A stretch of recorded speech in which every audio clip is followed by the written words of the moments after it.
ስለ ኮፊ ፕሮዳክሽን ሃርቨስቲንግ ኤንድ ፕሪፓሬሽን ነው። ቡና እንዴት ይመረታል፣ እንዴት ይቀናበራል፣ እንዴት ፕሮሰስ ይደረጋል የሚለውን ነገር የምናይ ቶፒክ ነው። በጣም ኢምፖርታንት ቶፒክ ነው። ምክንያቱም ንግዱ ላይ ገብታችሁ ስለ አዘገጃጀት፣ ስለ ቡና አቀነባበር ካላወቃችሁ ቢዝነሱን ለመስራት ይከብዳችኋል። ለምሳሌ የታጠበ ቡና፣ ያልታጠበ ቡና ሲባል ሰምታችሁ ይሆናል።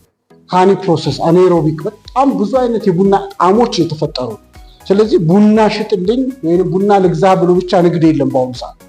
ስለዚህ what types of coffee you like to sell or you like to buy የሚለው ኢምፖርታንት ነው። ስለዚህ እንዲህ አይነቱን ቡና ፈልጋለሁ ሲል ምንድን ነው ቡና፣ እንዴት ይሰራል፣ እንዴት ይዘጋጃል የሚለው በቂ እውቀት ከሌላችሁ ቢዝነሱ ላይ። ስለዚህ እርሻው ለቢዝነሱ ትልቁ 50% የቡና ቢዝነስ እርሻው ነው።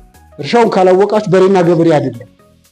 ከሌላው የሚለየው ቡና አሰራሩን፣ አመራረቱን፣ አዘገጃጀቱን ካላወቃችሁ ባየሮች ብዙ ጊዜ አይገዛችሁም። ቢኮዝ በደንብ ያው ይሄ ቡና እንደዚህ ነው፣ እንደዚህ ያገኘሁበት፣ ፕሮዳክሽኑ እንዴት ነበር፣ ፕሮሰሲንጉ እንዴት ነበር፣ ነምበር ኦፍ ኩዌስችንስ ናቸው። የቡና አመራረት፣ አዘገጃጀት ነገ በደንብ የምናየው ኢምፖርታንት የትምህርቱ ቶፒክ ነው።